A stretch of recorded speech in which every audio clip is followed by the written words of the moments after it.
안녕하십니까. 5월 6일입니다. 어제가 5월 5일 잘 쉬셨죠?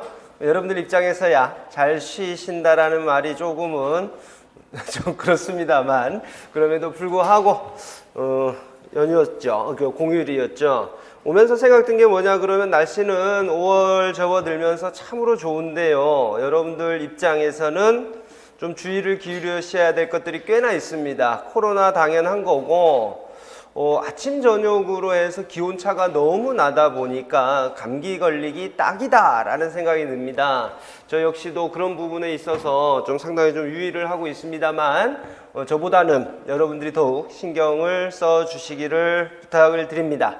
오늘서부터는 새로운 과정이죠. 이제 기출문제 풀이 과정으로 접어들었습니다. 단순히 기출문제만 풀 게 아니라 지금 여러분들 스크린을 통해서 보고 계신 바와 같이 마인드맵을 통해서 다시 한번 여러분들이 좀 주의하셔서 보셔야 될 부분들을 한번 체크해 볼 거예요. 이 부분은 여러분들에게 별도로 제시되진 않습니다. 지난 과정에서 마인드맵은 이미 제시가 됐고요. 여러분들에게 배부가 됐지만 이거 보시면서 단순히 요 부분, 이런 부분들이 있었다. 그리고 이러한 용어들 주의하자. 이렇게 해서 넘어갈 거라서 이번에 새롭게 진입하신 분들 계시겠지만 그분들은 스크린을 보시면서 각자 전부 준비해 놓고 계신 자료들이 계실 거라고 생각이 들어요. 그 부분을 통해서 정리를 해 주시면 좋겠습니다.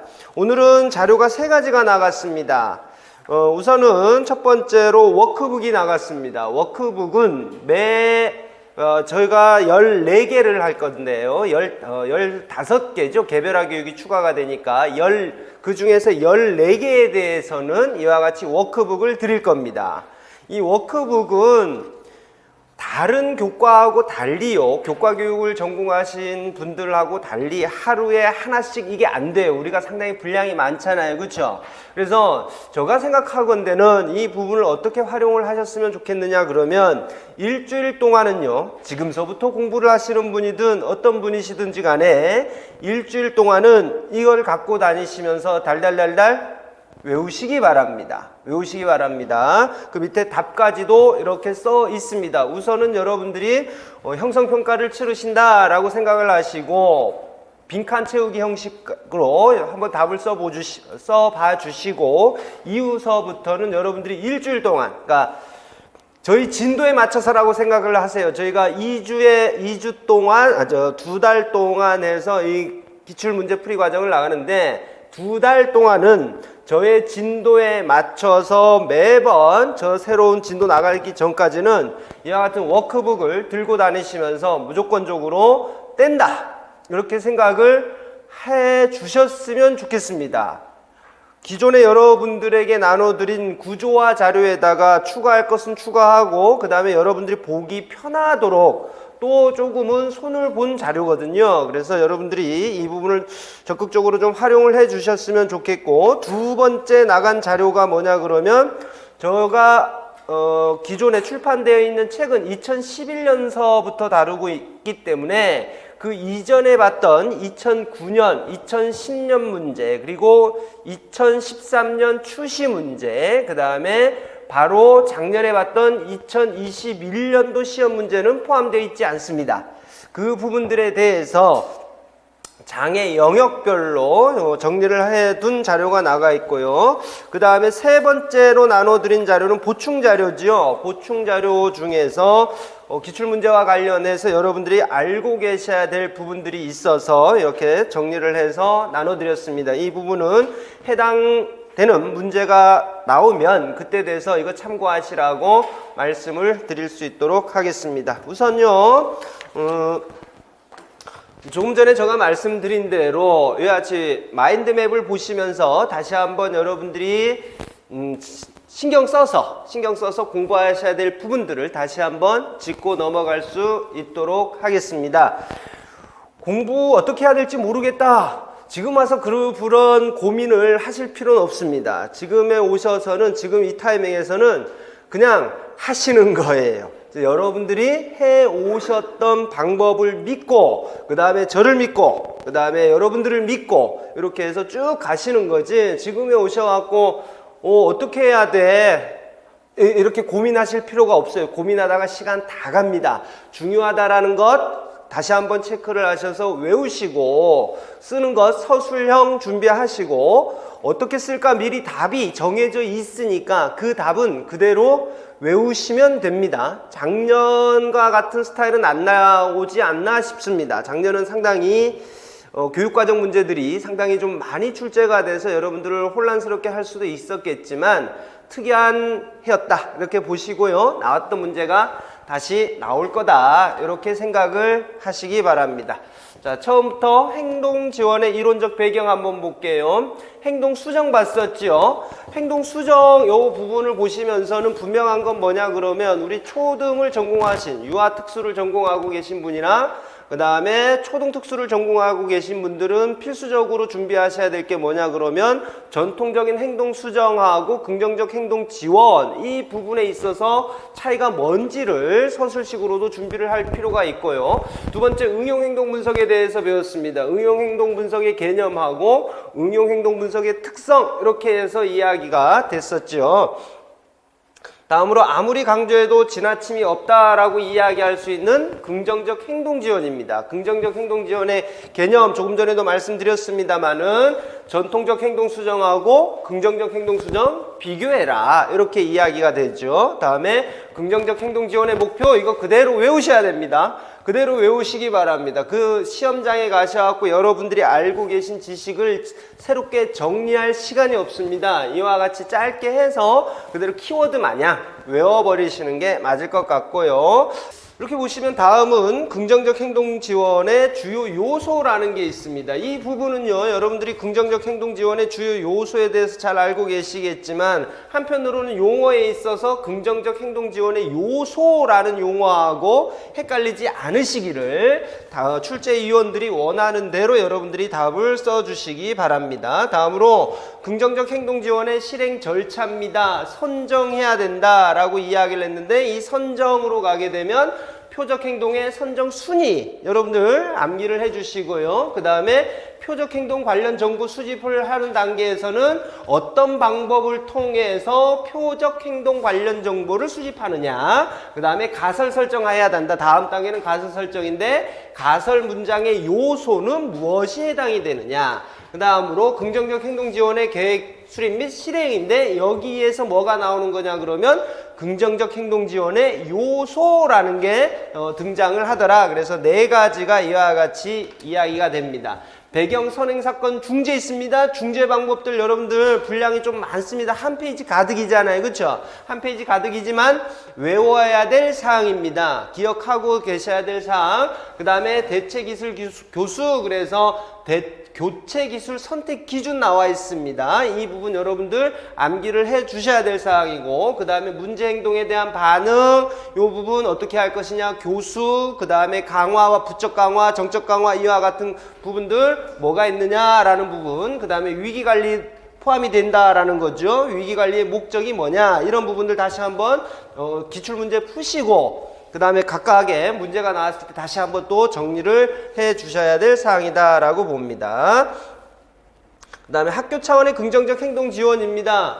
이 긍정적 행동 지원은 무조건 시험 나온다라고 생각하는 게 맞아요. 오늘 전반부의 문제를 풀다 보게 되면 긍정적 행동 지원에 대한 이야기가 전혀 안 나와요. 2009년서부터 문제 풀 건데 그럼 그 이전에는 긍정적 행동 지원에 대한 이슈가 없었다는 거죠. 그러나 2011년, 2012년 가면서 매번 나옵니다. 매번 나옵니다. 그만큼 이 부분이 차지하고 있는 비중이 상당히 커졌다. 매번 출제된다고 해서 비중이 줄어드는 거 아니고, 그 다음에 또 가능성이 줄어드는 게 아니라 매번 출제가 되고 있음에도 불구하고 그 중요성이라든지 그러한 부분들은 여전히 유지가 되고 있다라고 보시면 될 겁니다. 학교 차원의 긍정적 행동 지원의 이해 부분에 보면 학교 차원의 긍정적 행동 지원이 뭐냐, 다음으로 핵심 요소라는 게 있더라. 이렇게 네 가지죠. 우리가 그림으로 보시게 되면 벤 다이어그램 형식 마냥으로 해서 세 개가 이렇게 크로스되어 있는 부분도 있더라.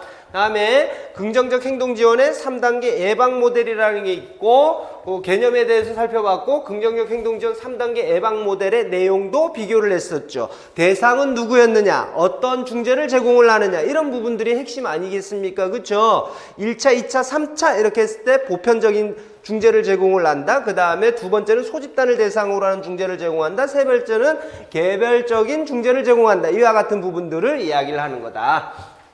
그 다음에 학교 차원의 긍정적 행동 지원의 실행 과정, 이 부분은 아직까지 공식화된 게 없더라. 그쵸? 그러나 이제 미국에서 발표된 것을 토대로 해서 여러분들은 한번 하나는 좀 외워두는 게 좋겠다라는 이야기를 했었습니다.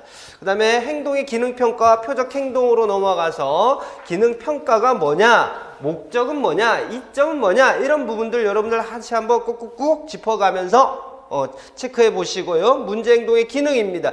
무조건 외우셔야 됩니다. 무조건 외우셔야 됩니다. 특히나 이 앞에서부터 네 가지 관심 끌기, 회피하기, 물건 활동 획득, 자기 조절, 이 놀이와 오락은 자기 조절하고 상당히 유사하기 때문에 시험 문제에서는 보통은 이 앞에 있는 네 가지까지가 많이 이야기가 됩니다. 보기로도 많이 제시가 돼 있고 답으로도 많이 쓰게끔 하고 있으니까 꼭 외우시기 바랍니다.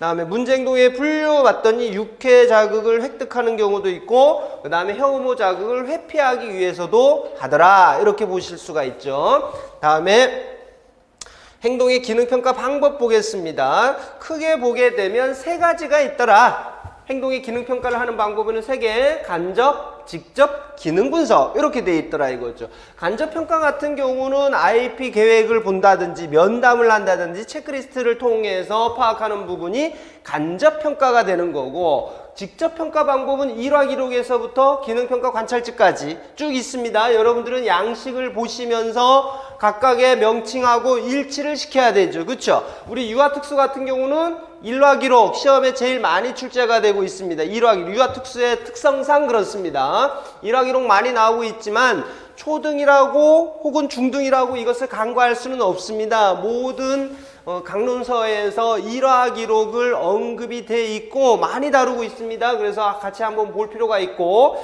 행동 분포 관찰, 뭐 키워드 있잖아요. 그쵸? 시간대, 이런 용어들 다시 한번 보시면서 양식하고요, 그림하고, 양식하고 특성, 이런 부분들 꼭 정리를 해 두시기 바랍니다. 그 다음에 세 번째가 뭐냐 그러면 기능 분석이죠.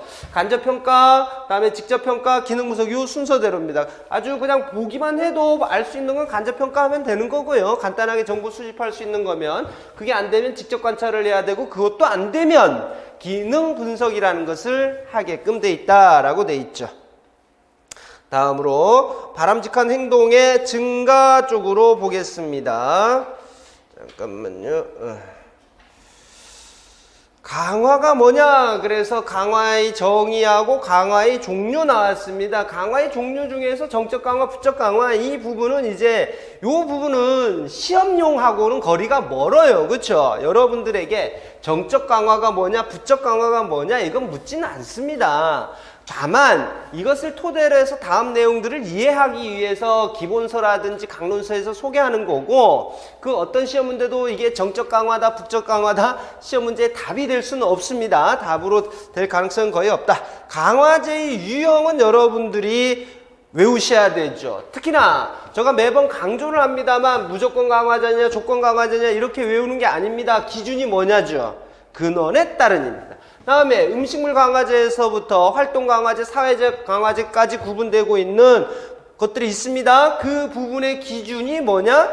물리적 특성에 따른 강화제입니다. 시험에서는 출제하시는 분들이 강화제의 종류가 상당히 많기 때문에요. 이와 같이 물리적 특성에 따른 강화제의 종류를 써라, 이렇게 이야기한단 말이에요. 혹은 근원에 따른 강화제의 분류를 써라, 이렇게 하게 되면 여러분들 내키는 대로 쓰시면 안 됩니다. 이 기준에 맞춰갖고 여기 있는 내용을 쓰셔야 돼요. 그래서 보시게 되면 우리 시험 문제 같은 경우는 물질 강화제라든지 활동 강화제, 이런 부분들이 시험의 정답으로 많이 출제가 됐었습니다. 그래서 다시 한번 말씀을 드리게 되면 기준이 뭐냐? 기준이 뭐냐? 단순히 강화제만 안에서 1차 강화제, 2차 강화제, 인위적 강화제, 자연적 강화제, 사회적 강화제 이렇게 공부하셔서는 안 됩니다. 이런 부분들을 다 묶으셔갖고 기준이 뭐냐? 여러분들이 알고 있는 그 표현으로 나눠줬던 기준이 뭐냐? 다시 한번 확인하시기 바랍니다.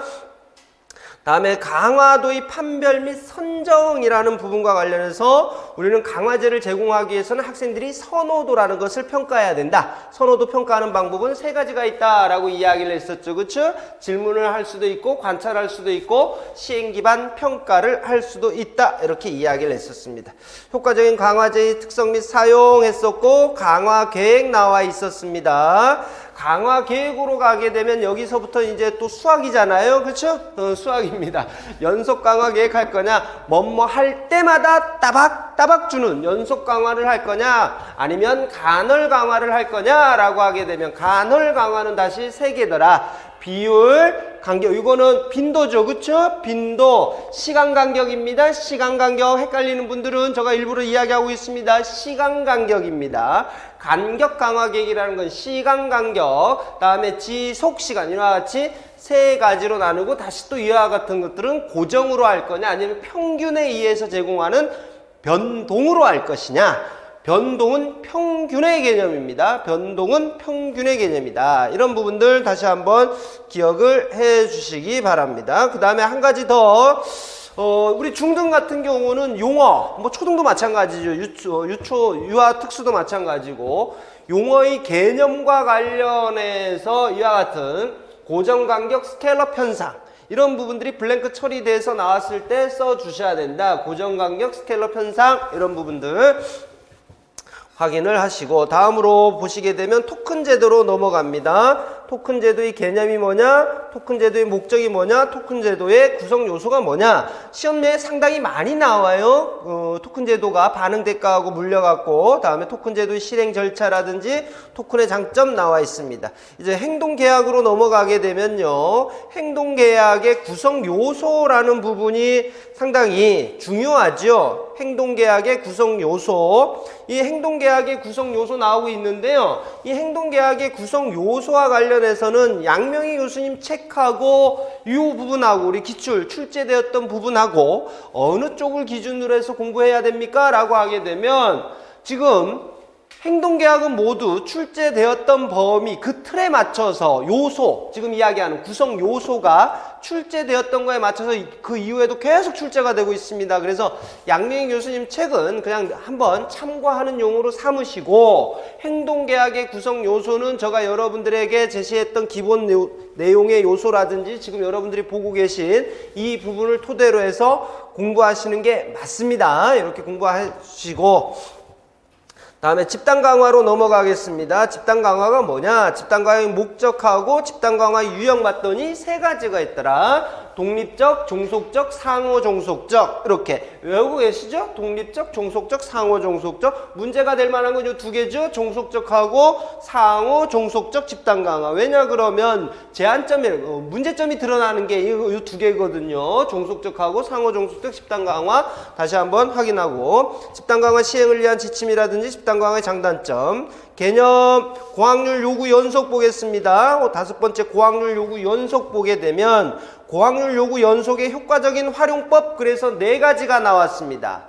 이번에 초등이든 중등이든 이렇게 보게 되면 시험 문제들이요, 과거에는 우리 특수교육학 범위 내에서 특수교육학을 전공하고 계신 교수님들이 쓰신 책을 토대로 해서 많이 출제가 됐다라고 생각을 했는데, 이번에는 꼭 그렇지 않습니다. 오히려 심리학을 전공하신 분들이라든지 이런 분들이 번역을 한 책에서 많이 출제가 돼요. 그럴 수밖에 없는 게 뭐냐 그러면 역서다 보니까 내용이 상당히 조금은 디테일합니다. 좀 디테일하게 되어 있는데 그쪽 분야에서 출제된 부분들이 꽤나 있습니다. 그쪽 분야에서 출제된 그 부분들이 꽤나 있어요. 물론 우리 국내 도서에도 소개는 됐습니다만 그냥 간단하게만 소개된 거에 비해서 역서에서는 다소 좀 자세하게 소개된 내용들, 이런 부분들이 좀 또 출제가 됐더라고요. 그래서 이와 같이 지금 집단 고학률 요구 연속의 효과적인 활용법, 이렇게 되어 있습니다. 이 내용도 마찬가지로 여러분들 잘 알아두시기 바랍니다. 다음으로 바람직하지 않은 행동의 감소입니다. 행동 감소를 위한 중재 봤더니 행동 감소를 위한 수준별 대안. 이거 순서 그대로 외우셨죠? 그림으로 되어 있는 거. 강화 중심 전략, 소거, 바람직한 자극의 제거, 혐오 자극의 제거, 제시 이렇게 하고 행동 감소를 위한 원칙. 여러분들이 알아두셔야 될 용어는 최소 강제성 대안의 원칙이라는 것. 최소 강제성 대안의 원칙이나 위쪽에 나와 있는 행동 감소를 위한 수준별 대안이나 이와 같은 절차에 따라서 해야 된다라는 거죠. 차별 강화 봅니다. 차별 강화가 뭐냐라고 차별 강화의 장점 나와 있습니다. 이제 차별 강화의 유형으로 넘어가게 되면 지금 여러분들이 보고 계신 바와 같이 저비율이냐, 다른 행동이냐, 대체 행동이냐, 상반 행동이냐 이러한 같은 부분들이 나오는데 저비율에 보게 되면 다시 또 전체 회기냐, 반응 시간이냐, 간격이냐 이런 것들이 나오죠. 그럼 이제 이런 행동 지원 파트를 보든 아니면 다른 영역을 보든 여러분들이 우선적으로 해 주셔야 될 건 이 큰 틀에서 이거 잊어버리면 안 된다라는 겁니다. 큰 틀에서 잊어버리시면 안 돼요. 답을 찾고 안 찾고는 수십 번 되풀이 해다 보면 돼요. 그 다음에 여러분들이 알고 있는 표현 그대로 해서 출제되는 경우가 뭐 거의 없죠. 여러분들이 외운 그 표현 그대로 출제되는 경우들은 없어요. 살짝 용어들을 바꾸든지 여러분들이 알고 있는 범위 내에선 맞지만 그대로 출제되는 경우들은 극히 드물기 때문에 우선 이 큰 틀에서 이건 외우셔야 됩니다. 이게 흔들려 버리면 시험 문제 못 풉니다. 예를 들어서 저비율 행동 차별 강화라는 용어가 나왔을 때 여러분 이 세 가지를 전체 회기, 반응 시간, 간격 이렇게 해서 세 가지 용어가 다다다닥 나온 다음에 문제를 풀 수 있어야 돼요. 그러니까 조금 전에 저희가 강의를 시작하면서 오늘 나눠드린 자료 있다라고 했잖아요. 워크북. 그거 보시면서 우선은 공부 어떻게 해야 됩니까? 라고 궁금증 가지시는 분들도 우선은 큰 틀에서 이거 외우십시오. 외우시기 바랍니다. 다음에 다른 행동, 대체 행동, 차별 강화 이렇게 나왔습니다. 대체 행동 선택 기준이라든지 대체 행동 선택 시 고려 사항 이런 부분들은 상당히 오래전부터 시험 문제에 출제가 됐었던 부분인데 여전히 중요한 사항이다라고 생각이 듭니다. 그래서 대체 행동 선택 기준과 고려 사항 이렇게 따로따로 구분을 해서 여러분들이 공부를 해 두시기 바랍니다. 그 다음에 목적 이런 부분들도 한번 봐야 될 거고요. 다음으로 비유관 강화라는 거 우리가 공부를 했었죠. 그쵸? 비유관 강화의 특징이라는 거 하고 소거가 뭐냐? 그 다음에 소거 사양의 장단점, 소거 관련 용어 해서 소거 폭발이라든지 자발적 회복, 소거 저항 이렇게 나와 있습니다. 요 차이점들 여러분들이 알고 계셔야 되죠. 알고 계셔야 됩니다. 폭발, 자발적 회복, 소거 저항. 그다음에 벌에 대해서 배웠고 반응 대가하고 타임 아웃에 대해서도 배웠다. 타임 아웃의 종류, 비배제 타임 아웃하고 배제 타임 아웃 이렇게 구분이 되더라. 됐고요. 그 다음에 정적 벌에는 과잉 교정하고 혐오 자극 제시가 이렇게 있었다. 이렇게 되어 있습니다. 상대적으로 혐오 자극 제시라든지 과잉 교정 이쪽 부분에서는 문제 출제 빈도가 앞서 언급됐던 그런 행동 수정 기법에 비해서는 작습니다. 출제 빈도가. 다음으로 변별 훈련하고 자극 통제 보지요. 변별 훈련이 뭐다? 그 다음에 변별 훈련 시에 주의해야 될 사항 이런 부분. 자극 통제도 마찬가지고 촉진 나와 있습니다. 개념 촉진의 유형 나와 있죠. 기본적으로 지금 반응 촉진하고 자극 촉진 이렇게 원래도 또 우리 시험 문제 나왔었는데 우리 유아특수는 유아특수만의 촉진 분류가 달라요. 우리 초등하고 중등이 공부하는 거 하고 유아특수에서 공부하는 촉진의 종류라든지 유형이 차이가 납니다. 각각의 종류에 맞춰서 즉 유아특수는 유아특수만의 그런 촉진의 분류 체계로 공부를 해주시면 되고 그 다음에 초등과 중등은 지금 반응 촉진하고 자극 촉진 이와 같은 분류에 의해서 공부를 해주시면 좋겠다.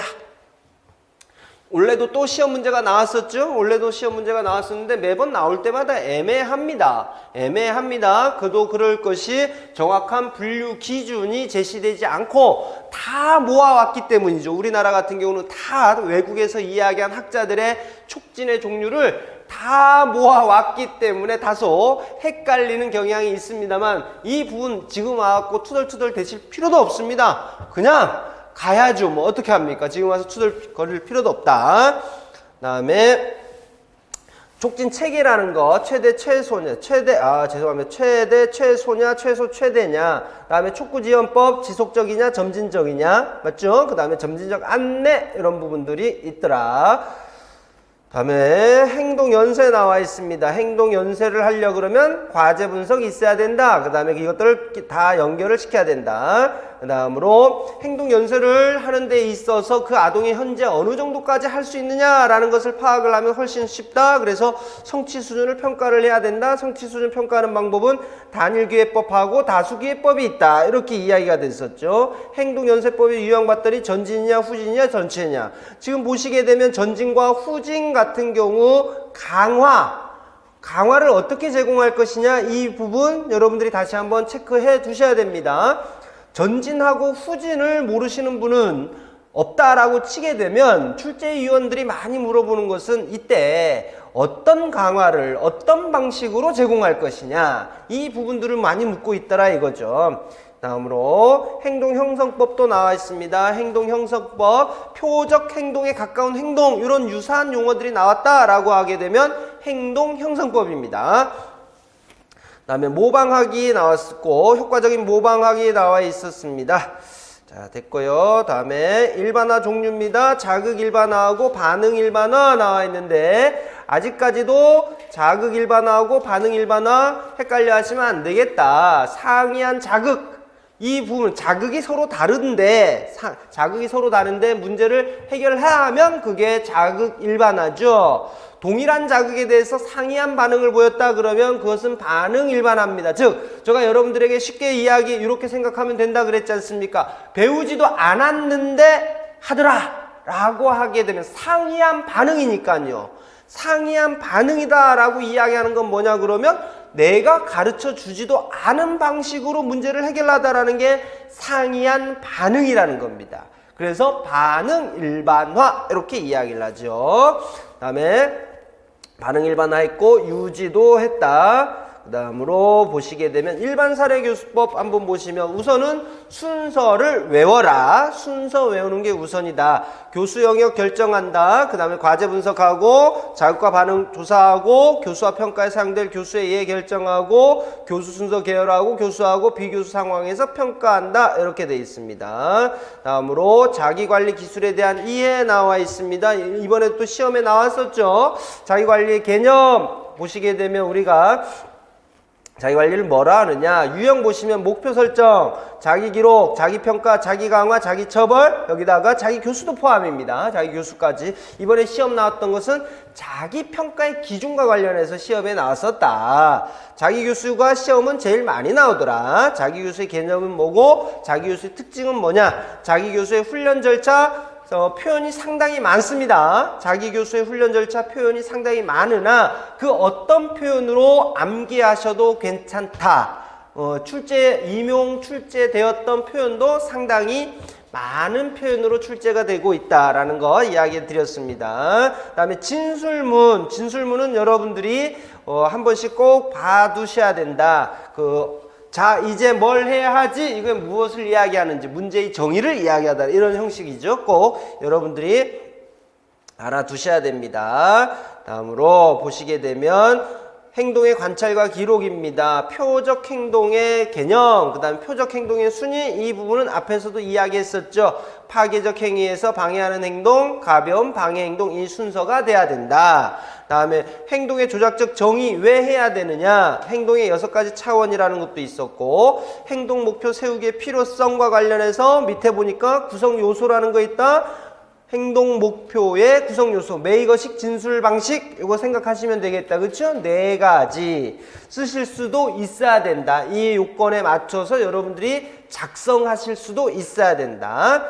행동의 관찰과 측정 봤더니 관찰 및 측정 단위 요약으로 넘어가서 행동의 직접적 측정 단위도 있고 측정된 행동의 요약 방법이라는 것도 있다. 요약 방법으로는 다시 또 행동의 직접적 측정 단위로 요약하는 방법도 있고 비율을 써서 표현하는 방법도 있고 백분율을 써서 표현하는 방법도 있다. 차마 이게 시험에 나오겠냐고? 시험 나옵니다. 시험 나옵니다.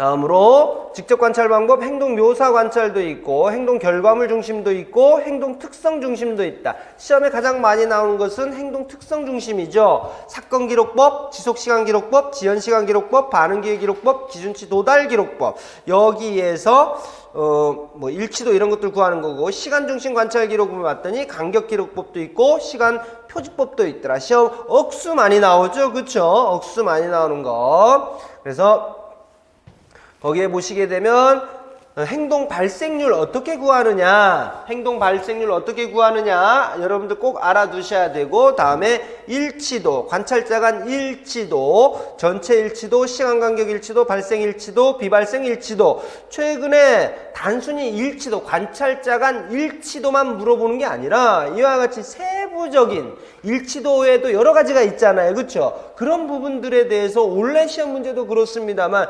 점차적으로 그렇게 될 가능성이 높겠다라는 생각이 듭니다. 일치도 뭐 너무 뻔하니까 이제 점점 안으로 들어가는 거예요. 예를 들면 조금 이따 우리 문제 풀어보겠습니다만은 일반적으로 관찰자 간 일치도라고 하면 여기 시간 간격 일치도를 이야기를 했었는데, 시간 간격 일치도 시험 문제 내보니까 대부분 다 맞더라 이거죠. 그래서 이제는 뭐 쪽으로 갈 수도 있냐 그러면 발생 일치도 구해라, 혹은 비발생 일치도 구해라. 시험 문제 나온다면 비발생보다는 발생 일치도를 물어볼 가능성이 더 높습니다. 비발생에 대해서는 뭐 볼 필요가 없으니까, 많이 보지 않으니까.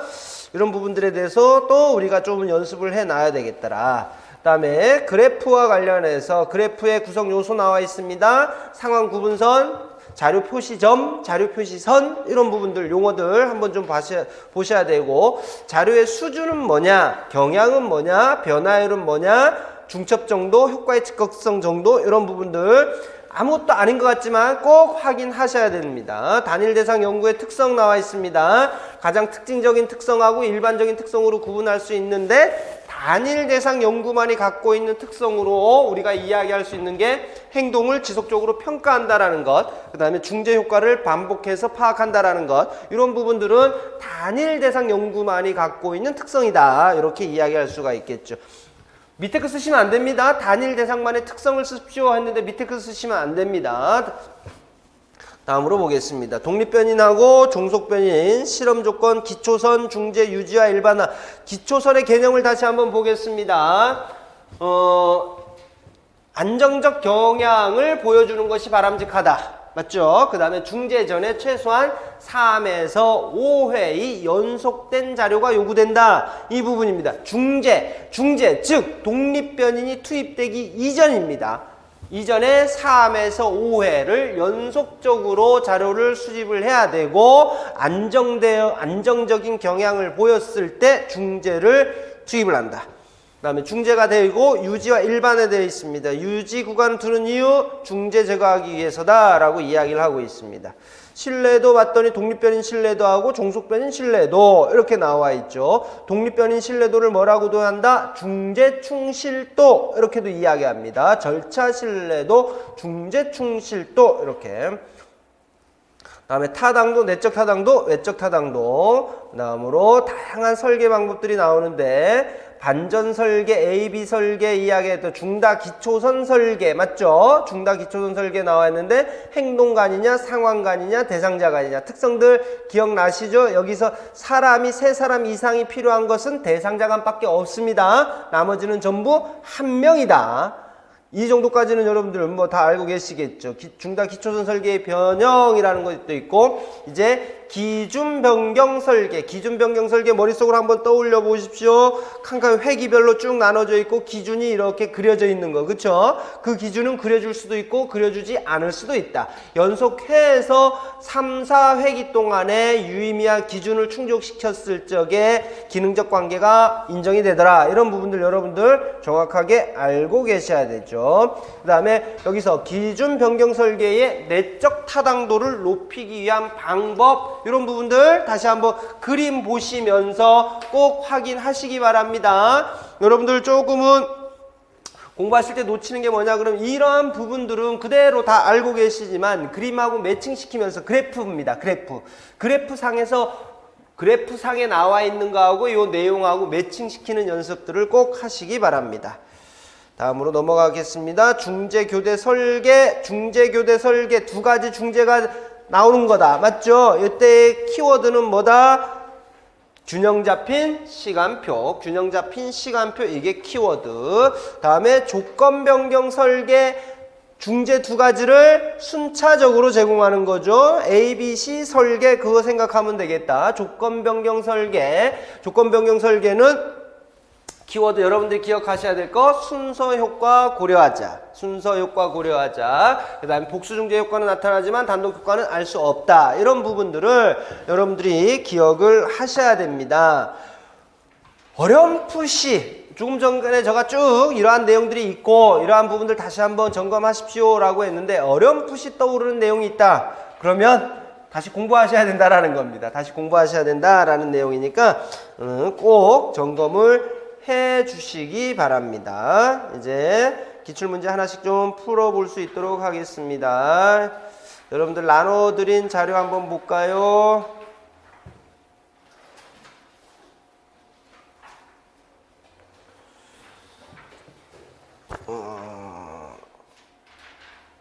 이렇게 하면 잡힐란가 모르겠네. 잡힐란가?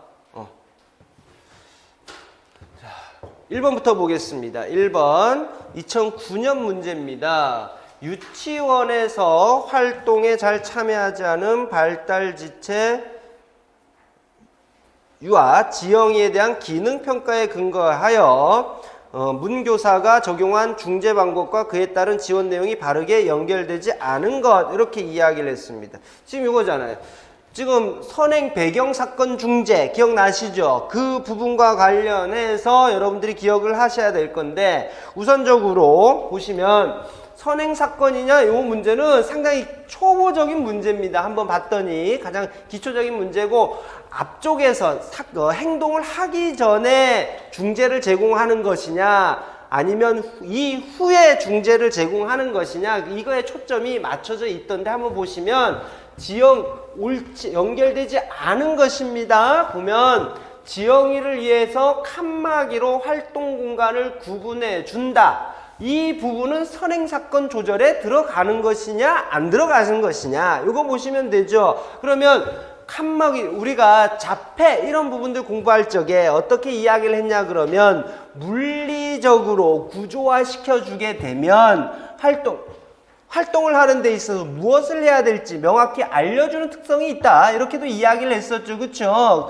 그래서 그러한 취지를 보게 되면 선행사건 조절이 맞다. 이런 부분들을 통해서 거기에 나오고 있는 발달지체 유아 지영이 이 부분에 대한 중재 방법이 될 수가 있다. 다음으로 두 번째 보면 30분 정도 진행하던 이야기 나누기 시간을 15분으로 줄여서 진행하였다. 15분으로 줄여서 시간을 줄인다든지 과제의 양을 줄인다든지 이런 부분들은 전부 뭐냐 그러면 동기와 관련된 선행사건에 포함이 됐었단 말이에요. 그렇죠? 그렇기 때문에 2번도 마찬가지로 적절한 선행사건 조절이라고 이야기할 수가 있습니다. 다음에 3번 보겠습니다. 3번 보면 등원시 교실에 들어가기 싫어하는 지영이를 위하여 바깥놀이를 첫 번째 활동으로 제공하였다. 이와 같은 부분들은 과제를 회피하는 아동에게 어떻게 하느냐? 선호하는 과제를 활동 내용에 포함을 시킨다든지 과제의 순서를 바꿔준다든지 이런 부분들을 통해서 우리가 중재를 제공을 할 수 있다라고 이야기됐었죠.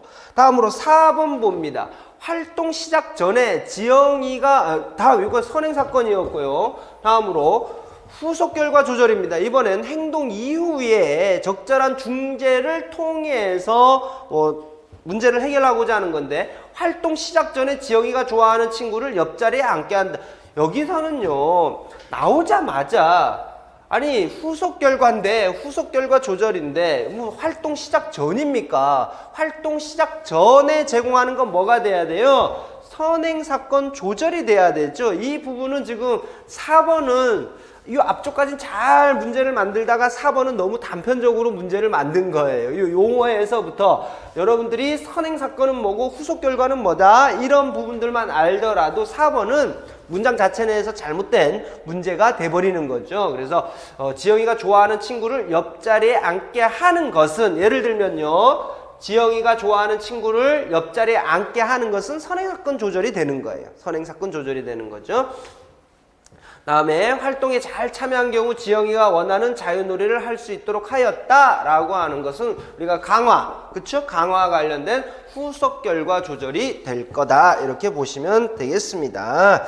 그래서 선행사건 1번을 통해서 우리는 뭐를 여러분들이 공부를 해 주셔야 되냐 그러면 선행사건, 선행이라든지 배경사건 중재라고 하는 부분들이 분명히 있었습니다. 그쵸? 선행 배경사건 중재가 있었고 이 부분은 뭐에 따라서 구분이 됐었냐 그러면 문제행동의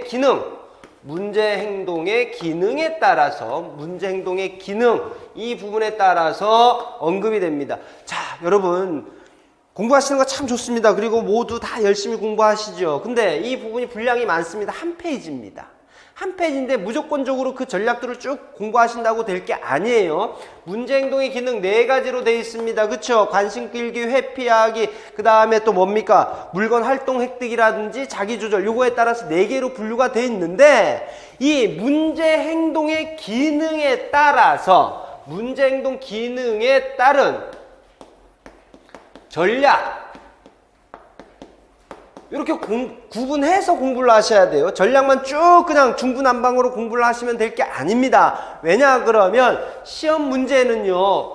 문제행동이 언급이 돼요. 문제행동이 언급이 될 거고 그에 따른 선행 배경사건 중재를 물을 겁니다. 그러면 우선적으로 여러분들이 파악을 해야 될 게 뭐냐 그러면 문제행동의 기능이 뭐냐 요거부터 파악하신 다음에 그에 따른 전략을 언급을 하셔야 돼요. 여러분들 마음대로 막 제공할 게 아니라 문제행동의 기능이 뭐다라는 것을 파악을 하고 여러분들 기본서 보시게 되면 이와 같이 표가 제시가 돼 있을 겁니다.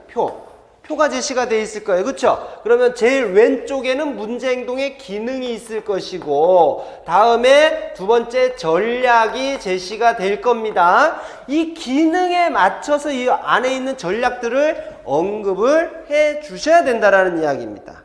그래서 다시 한번요 그냥 쭉 외우셨다 그러면 이제 문제행동의 기능에 따라 전략들을 다시 한번 정리를 해 두시기 바랍니다. 2번으로 가겠습니다. 2번 보게 되면 김 교사는 동료 교사와 함께 유아가 또래와 상호작용하는 활동을 순간표직기록법으로 하겠다라고 했습니다. 순간표직기록법은 시간을 일정하게 다 나누고 언제 체크한다? 각 회기가 끝나는 시점에 체크하는 방법이죠. 그래서 순간표직기록법으로 할 거고 질문은 순간표직기록법에 관한 진술로 맞는 것을 고르십시오 라고 했습니다. 2009년도에 나온 문제입니다. 2009년도에 나온 문제인데 첫 번째 순간표직기록법으로는 여러 유아의 상호작용 행동을 관찰할 수 없다? 없다가 될 수가 없는 게 조금 전에 제가 뭐라 그랬습니까? 각 회기의 끝이 동일하게 나눌 거고요.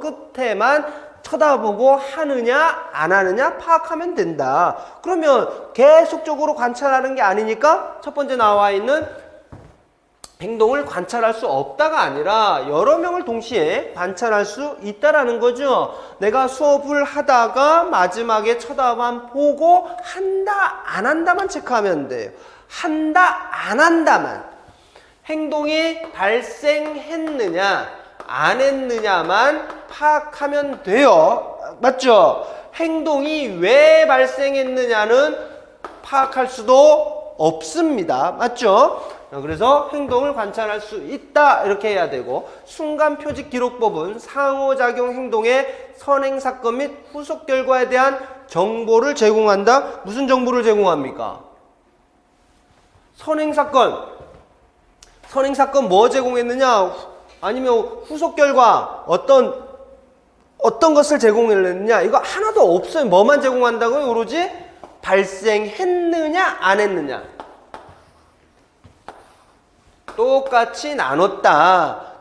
15초, 30초, 45초. 이렇게 했다라고 치게 되면 이 시점에 행동이 일어났느냐 일어나지 않았느냐 이것만 보는 거고, 선행사건 중재를 제공했는데 이게 효과가 있느냐 없느냐 안 보는 거잖아요. 어떤 선행사건 줬느냐 이것도 안 보는 거고, 무조건적으로 행동이 발생했느냐 발생하지 않았느냐만 보는 거기 때문에 정보 제공해 주는 바가 없습니다. 그 다음에 여기 있죠. 쭉 지워야 되겠죠. 상호작용 행동에 대한 조작적 정의 여부는 관찰자 간 신뢰도에 영향을 미치지 않는다? 왜 영향을 안 미치겠습니까? 영향을 미치죠. 그쵸? 정확하게 여기 보시게 되면 관찰자 간 신뢰도, 관찰자 간 일치도 이야기하는 겁니다. 그쵸? 조작적 정의, 관찰 가능한 용어, 관찰 가능한 용어로 표현을 해줘야지만 관찰자가 명확하게 이해를 하고 그것을 토대로 해서 두 사람이 정확하게 체크가 될 거다 이거죠. 그러니까 관찰자 간 신뢰도, 관찰자 간 일치도 똑같은 표현, 관찰자 간 신뢰도, 관찰자 간 일치도에 영향을 미칠 수밖에 없다 이렇게 이야기를 해야 되겠죠. 미치지 않는다가 아니라 미친다 이렇게 해야 되죠. 4번 상호작용 행동이 매 간격이 마지막 순간에 나타났을 때 해당 간격에 행동이 발생한 것을 기록한다. 맞죠? 제일 마지막에 그 정의를 이야기를 하고 있습니다. 정의를 이야기해 주는 거고, 5번 보겠습니다. 상호작용 행동 발생률은 행동 발생 간격수를 행동이 발생하지 않은 간격수로 나누고 100을 곱하여 구한다 라고 했는데, 행동 발생률 우선 답지 보지 마시고 행동 발생률을 어떻게 우리 구하죠? 일치도가 아니라 행동 발생률입니다. 행동 발생률. 일치도가 아니고, 맞죠? 관찰자 간 일치도가 아니라 행동 발생. 시험에 많이 나오는 건 요거잖아요. 맞죠? 시험에 많이 나오는 건 이거고, 어떻게 한다고? 몇 개로 구간을 나눴느냐. 맞죠? 이게 몇 개의 구간으로 전체 간격분의 전체 간격에서 여기서 몇 번의 구간에서 행동이 발생했느냐, 행동 발생 구간을 써주면 되겠다. 행동 발생 구간을 써주면 되겠다. 이렇게 됐는데, 지금 5번 보시면 행동 발생 간격수를 행동이 발생하지 않은 간격수로 나눈다? 그게 아니라 뭐라고 해줘야 되겠습니까? 행동이 발생한 간격수를 뭐로 나눠준다? 행동이 발생하지 않은 간격수가 아니라 전체 간격수로 이렇게 해야 되겠죠. 그래서 지금 여러분들 요거 알고 계시느냐 모르고 계시느냐라는 거죠. 이렇게 전체 간격분의 행동 발생. 자, 이 이미지 다시 한번 떠올려 보시기 바랍니다. 지금 이야기하는 순간 표직 기록법. 순간 표직 기록법은 전체 시간을 동일한 간격으로 나누더라. 이거 우리가 구간 이렇게 이야기했더라. 전체 구간 중에서 여기 4번에 나오는 상호작용 행동이 매 간격의 마지막 순간입니다. 넘어가지 않아야 되죠. 14초 정도, 14초 99999 그 타이밍에 딱 나타난 거, 행동 발생 구간, 이게 몇 번이냐, 요것을 파악을 하는 것. 그 다음에 100을 곱한다. 이거 가장 기본이죠. 이 용어는 지금 2번 같은 문제를 통해서 여러분들이 순간표직기록법 정리하시는 것도 좋을 것 같습니다.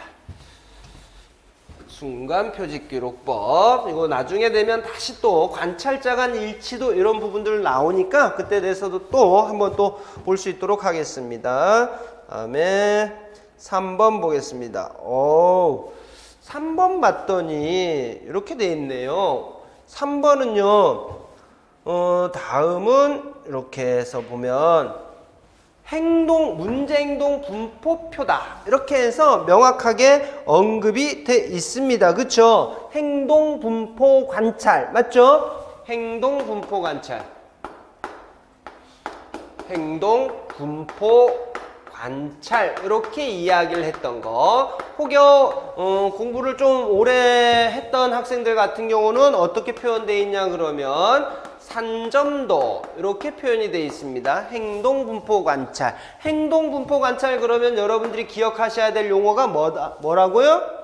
그렇죠. 시간대라는 겁니다. 행동이 자주 발생하는 시간과 행동이 자주 발생하지 않는 시간대 이렇게 돼 있죠. 그래서 지금 보시면 이 자료에 근거해서 파악할 수 있는 것은 이렇게 됐는데 습득해야 할 새로운 행동, 문제 행동을 대신할 수 있는 대체 행동, 문제 행동 발생 시 사용 가능한 벌 절차, 보다 자세한 진단을 실시해야 될 시간대 이거죠. 여러분들이 지금까지 시간대라고 했으면 조금 전에 제가 뭐라고 이야기했냐 그러면 이렇게 표현을 했어요. 기본서가 됐든 강론서가 됐든 어떤 식으로 표현이 되어 있냐 그러면 문제 행동이 자주 발생하는 시간과 자주 발생하지 않는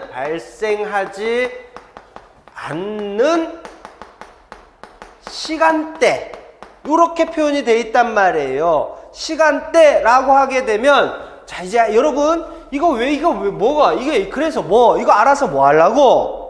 이거 알아서 뭐 하시게요? 문제 행동이 자주 발생하는 시간대하고 자주 발생하지 않는 시간대를 파악하기 위해서 우리는 뭐를 하고 있다? 행동분포 관찰이라는 것을 하더라. 그럼 이걸 왜 하느냐? 이걸 왜 파악을 한다고요? 보다 자세한 진단을 하기 위해서. 이것을 파악하면 문제 행동이 자주 발생하는 시간하고 자주 발생하지 않는 시간을 파악을 하게 되면 뭐가 가능하다는 겁니까? 보다 자세한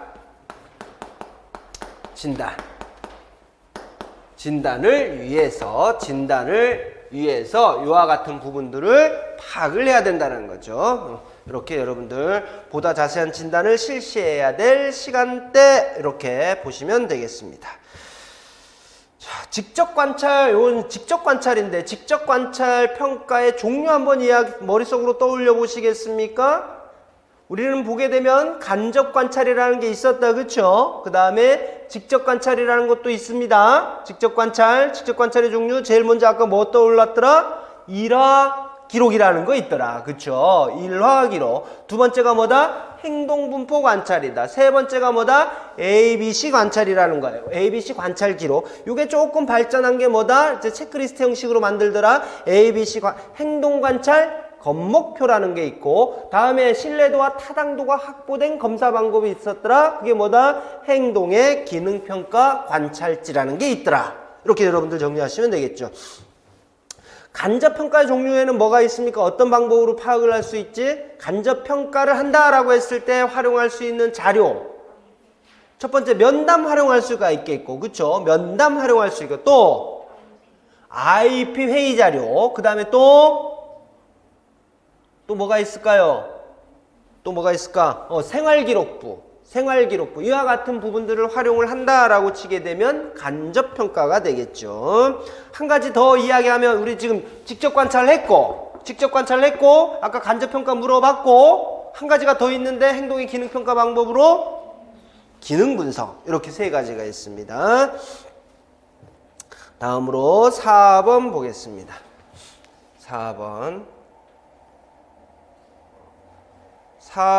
보시면 2007 개정 유치원 교육과정에 근거하여 김교사가 발달지체 유아에게 가위로 색종이 오리기를 지도할 때 사용한 촉진 혹은 촉구의 예시다. 김교사가 사용한 촉진의 유형 이렇게 물어보고 있습니다. 촉진의 유형 뭐 있더라? 촉구, 촉진 이렇게 있다. 그쵸? 적절한 반응, 변별 자극에 대해서 적절한 반응을 보이지 않더라. 그때 제공되는 부가적인 도움을 우리는 촉진 혹은 촉구 이렇게 이야기했다. 촉진 혹은 촉구 어떤 용어를 쓰는지는 크게 신경 쓰지 않아도 된다. 크게 두 가지가 있더라. 뭐가? 첫 번째가 반응 촉구라는 게 있고 두 번째는요.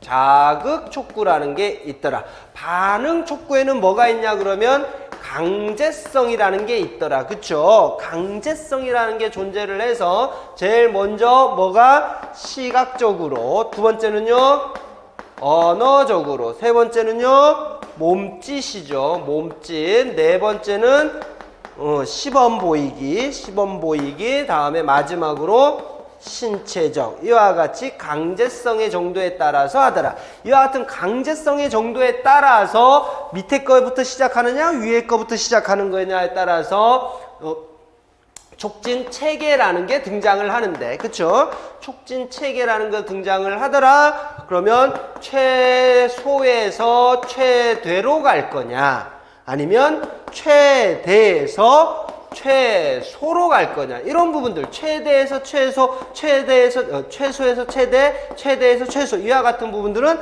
강제성의 정도가 작은 거에서 큰 쪽으로 갈 거냐, 강제성의 정도가 큰 거에서 작은 쪽으로 갈 것이냐, 이와 같은 부분들에 따라서 최대, 최소, 이와 같은 구분들이 이루어지는 것이다. 그쵸? 보겠습니다. 교사가 종이를 오리는 방법을 보여주더라. 뭡니까? 시범이죠. 시범 보이기잖아요. 그쵸? 시범을 보여주는 것이다. 기억. 시범. 다음에 니은. 교사가 유아의 손을 잡고 함께 손을 잡았대요. 손을 잡고 한다 라고 하는 건 뭐라고 이야기할 수가 있겠습니까? 신체적이다 라고 이야기할 수가 있겠고, 디귿. 가위를 잡고 천천히 색종이를 오려보라고 말한다 라고 이야기를 했잖아요. 그쵸? 그 다음 디귿은 뭐가 되는데요? 언어가 되겠죠. 그쵸? 언어가 될 것이다. 다음에 리을. 교사는 가위와 색종이를 미리 유아 가까이에 가져다 놓는다 라고 했어요. 여러분들 지금 보고 계신 문제는 유특 문제입니다. 너무 당황하지 마시고, 우리 초등이라든지 중등은 뭐라고 이야기를 할 것 같냐 그러면 자극 촉진 두 가지가 있다. 자극 내 촉진하고 가외 자극 촉진인데, 자극 내 촉진은 사물의 크기라든지, 그쵸? 미리 주어져 있는 단서 제공되어 있는 단서의 크기라든지 색깔이라든지 위치를 바꿔주는 게 자극 내 촉진 아니었습니까? 초등이라든지 중등은 아마 리을을 보면서 크게는 자극 촉진이다. 혹은 요거 좀 더 디테일하게 나와서 자극 촉진 중에서 자극 내 촉진이다 이렇게 이야기하시는 분도 계시겠죠. 맞습니다. 여러분들의 전공이 무엇이냐에 따라서는요. 그러나 우리 유아특수는 우리하고 초등이라든지 중등하고 좀 달라요. 초등하고 중등에서는 자극 촉진이라는 게 있는데 유아에는 없습니다. 이 부분이 어디로 가 있냐 그러면, 어떤 표현을 쓰냐 그러면 공간 촉진이라는 표현으로 들어가요. 공간 촉진. 그래서 유아 같은 경우는 거리를 가깝게 해주는 공간 촉진으로 우리가 분류를 합니다. 그래서 지금 이게 유아 문제이기 때문에 시범, 신체, 언어, 공간, 이와 같은 순서로 나와 있는 4번이 답이겠습니다. 4번이 답이 됩니다. 그래서 우리 보시면서 4번이 답이다라고 해서 이게 또 뭡니까? 라고 하지 마시고요. 유아특수만의 문제이기 때문에 맞는 거다 틀린 거다 이렇게 이야기하실 필요가 없습니다. 유아 전공하시는 분들은 그대로 촉진이다라고 알고 공간적 촉진이다라고 알고 계시면 되는 겁니다. 다음으로 5번 넘어서요. 아하, 나왔습니다.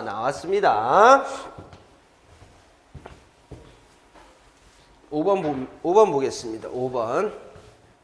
다음은 초등학교 특수학급에 재학 중인 자폐성 장애 학생 순희의 상동 행동을 10초 간격으로 2분 동안 관찰을 도식화한 것이다. 이게 하나하나 다 구하게끔 되어 있습니다. 여러분, 자, 이제 하나하나 종합 문제입니다. 종합 문제.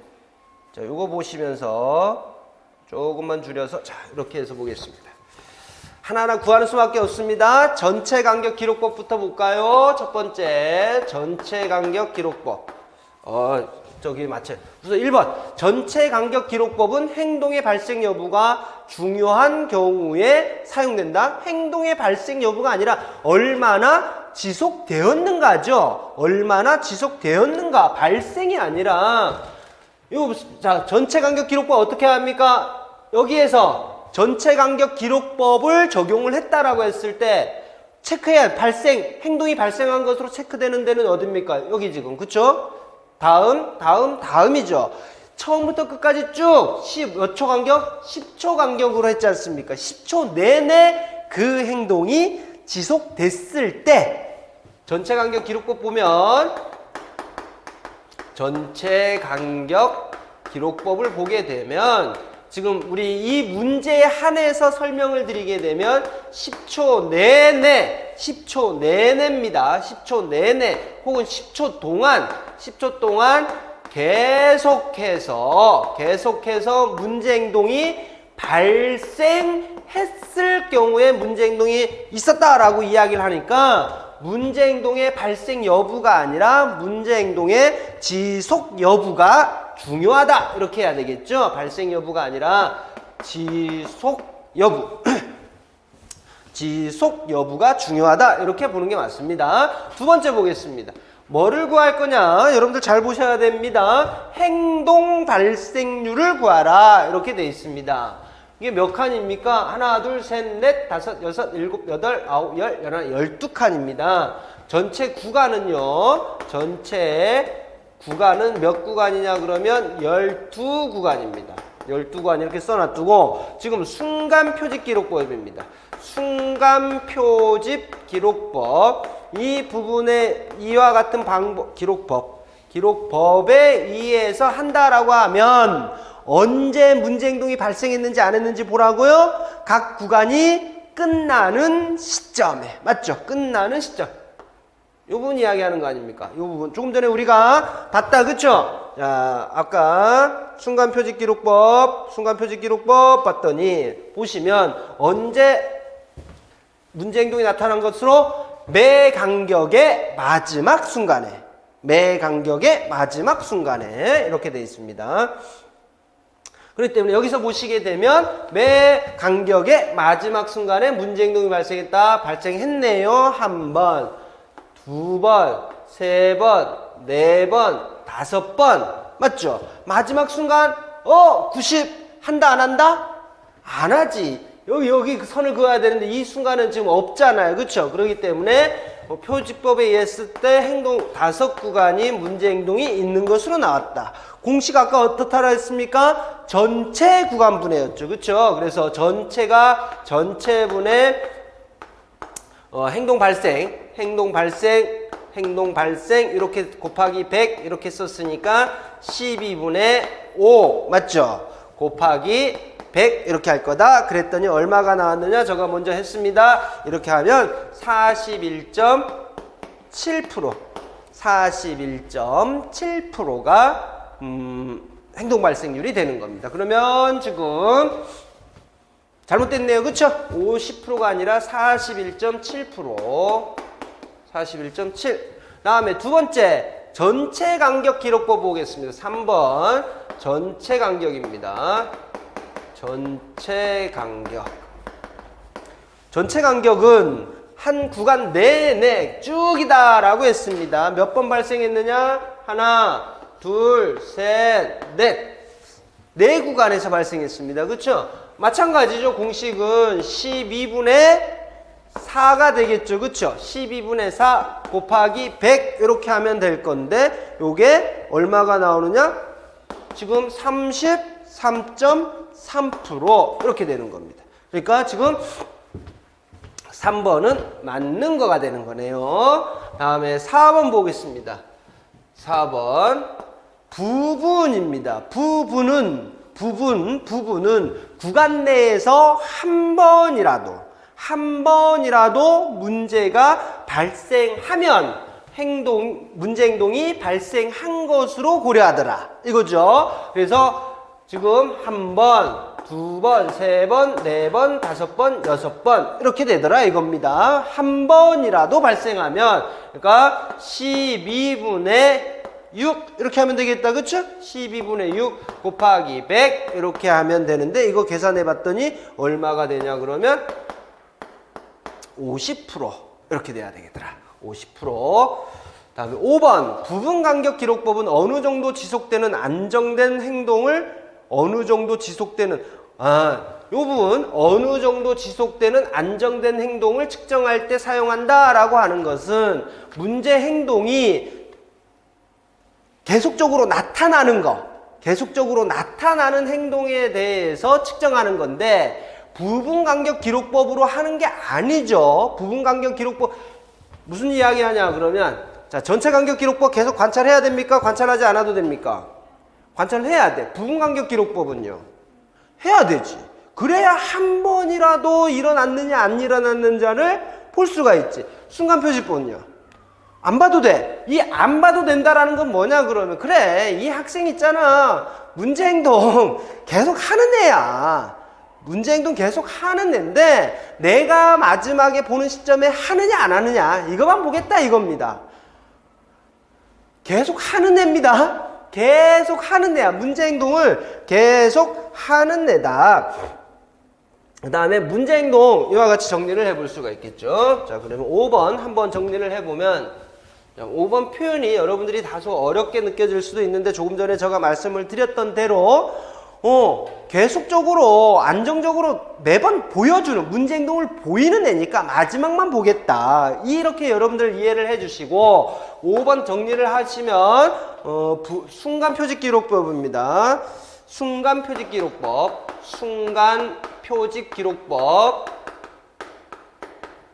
순간표직기록법 언제 사용하느냐? 순간표직기록법 언제 사용하느냐? 첫 번째 빈번하게 나타난다. 빈번히 나타나야 됩니다. 문제행동입니다. 문제행동이 빈번히 나타나야 되고 빈번히 그 다음에 다소 안정된 비율로 나타나야 된다. 안정된 비율로 나타나는 경우에 순간표직기록법을 사용하는 거고 두 번째 지속시간이 긴 행동에 대해서는 순간표직기록법을 사용한다. 이 부분은 이미 기본서에 다 소개가 된 겁니다. 다시 한번 여러분들에게 정리를 하고 있는 거죠. 그래서 5번 같은 경우는 부분간격기록법이 아니라 순간표직기록법에 대한 설명이라서 잘못된 것이다. 이렇게 볼 수가 있겠죠. 자, 어느 정도 지속되는 안정된 행동을 측정할 때 사용한다. 어떤 방법? 어떤 기록 방법? 순간표직기록법입니다. 순간표직기록법이 어느 정도 지속되는 안정된 행동을 측정할 때 한다. 다시 한번 이해시키기 위해서 계속적으로 볼 필요가 없어요. 이 학생은 거의 매번 이와 같은 어느 정도 지속되는 안정된 행동을 보이는 아동이기 때문에 끝에만 보면 되는 겁니다. 끝에만. 내가 보는 시점에도 그와 같은 행동을 하고 있느냐 안 하고 있느냐 이걸 보는 거예요. 이 학생들 만약에 어느 정도 지속되는 안정된 행동을 하고 있는 애인데 내가 전체 간격 기록법 할 필요가 있습니까? 없습니까? 할 필요가 없잖아. 그 애는 계속 문제 행동하는데 내가 그 애를 1시간 내내 쳐다볼 필요가 없지. 부분 간격 기록법 할 필요가 있다 없다? 할 필요가 없지. 매번 하는 애인데 안정적으로 문제 행동이 내 아이 몸에 습관화가 돼버린 애인데 한 구간 내내 관찰할 필요가 없잖아요. 그러니까 이와 같은 겁니다. 이와 같이 됐습니다. 이해하셨습니까? 카메라도 끄덕였습니다. 이제 여기까지만 하고 잠깐 쉴게요. 이제 6번 보겠습니다. 6번.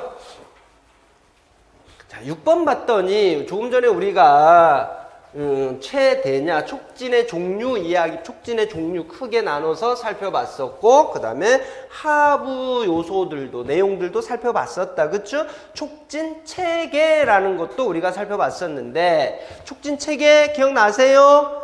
촉진 체계 기억나시죠? 그쵸? 점진적 안내까지 포함을 하고 했던 거. 박 교사가 중도 중복 장애 학생 성수에게 2018 뭐해서 물건 구입하기를 지도하는 과정을 기술한 것이다 라고 나와 있습니다. 박 교사가 사용하고 있는 반응 촉진 반응 촉진 체계가 무엇이냐라고 나와 있습니다. 그러니까 여러분요, 여기 촉진 체계. 나는 촉진만 알았는데 왜 갑자기 촉진 체계? 이렇게 생각하시면 안 됩니다. 그렇죠? 촉진 체계라는 거 아까 전부 살펴봤습니다. 촉진을 어떤 식으로 변형을 줄 것이냐, 이 부분을 촉진 체계 이렇게 이야기를 했었잖아요. 그래서 최대, 최소, 최대, 최소, 최대, 그 다음에 점진적 안내, 뭐 이런 부분들이 전부 들어갈 것이다. 첫 번째, 한번 보겠습니다. 문구점 안에서 성수에게 공책을 집으세요. 공책을 집으세요. 이거 시나리오 같은 형식이잖아요. 그렇죠? 지금 박교사가 이야기한 촉진의 종류는, 박교사가 제시하고 있는 촉진의 종류는 문구점 안에서 공책을 집으세요. 언어. 여기서 순서대로 쓰겠습니다. 순서대로 위에서부터 언어적 촉진이다. 그쵸? 언어적. 말로 해서 단서를 했으니까 아무런 반응 없이 그 자리에 가만히 서 있었다. 그러자 박교사가 공책 사진을 보여주며 공책을 집으세요 라고 했습니다. 뭐가 되죠? 사진을 보여줬다. 사진을 보여주니까 시각적이죠. 자, 그런데요, 제가 이 문제 풀면서 잠깐 흔들렸던 게 있습니다. 아무리 찾아봐도 답이 없어. 언어에서 시각 갖고, 다음에 보세요. 박교사가 또 그대로 있잖아요. 그쵸? 학생은 그대로 있는데 박교사가 성수의 손을 잡고 공책을 함께 집으면서 저거에다가 포인트를 맞추니까 손을 잡았다? 신체적이야. 신체적. 이건 뭐지? 최소, 최대도 아니고. 왠지 아시겠죠? 우리가 조금 전에 이야기했을 때 반응 촉진이라는 건 뭐가 있다? 강제성이라는 게 있더라. 강제성이라는 게 있는데 최소가 뭐였습니까? 최소가 시각이고 다음이 언어였습니다. 언어였고 제일 마지막으로 내려와서 신체가 됐는데 단순하게요. 이것만 보고 간단하게 그냥 만만하게 본 거죠. 만만하게 보고 딱 썼는데 언어가 먼저 왔고 시각이 먼저 왔다 이거죠. 언어가 먼저고 시각이다. 내가 아는 건 시각이 먼저고 다음이 언어인데 그 다음에 제일 마지막이 신체야. 이건 뭐지? 이거 헷갈리기 시작을 했습니다. 그러나 가만히 보시면요. 공책 사진을 보여주며 이거에만 필 꽂혀버리면 시각적 촉진으로 끝나버려요. 그러나 뒤에 갈로 밖을 보시면 공책을 집으세요라고 뭐를 제시하고 있습니까? 언어적 촉진을 동시에 제공을 하고 있는 겁니다. 그렇기 때문에 지금 촉진의 정도가 점점 조금 더 커진 거죠. 그렇죠? 촉진을 더 많이 제공을 하더라 이겁니다. 그래서 보니까 최소에서부터 뭐로 오는 것이다? 최대로 오는 것이다. 이렇게 봐야 되는 거죠. 이것도 마찬가지죠. 제일 마지막도 그렇죠? 단순히 신체적 촉진만 하는 게 아니라 여기에다가 뭐가 포함이 되는 겁니까? 언어적 촉진도 같이 포함이 되는 거죠. 동시 촉진은 뭐다? 동시 촉진 영초지연이죠. 영초지연. 자극을 주면서 바로 촉진을 제공하는 거. 첫 번째 동시 촉진이라고 하는 거. 영초. 다음에 최소 최대, 최대 최소. 그 다음에 고정 시간 지연. 우리가 뭐라고도 이야기했습니까? 고정 시간 지연. 이렇게 하게 되면 이거는 시간이 항상 똑같다. 맞죠? 우리가 시간 지연 두 가지로 있습니다. 점진적 시간 지연하고 다음에 지속적 시간 지연. 이렇게 두 가지잖아요. 고정 시간 지연은 뭐에 들어간다? 지속적 시간 지연. 시간 지연 혹은 다른 표현으로 무변 시간 지연. 이렇게 되는 거죠.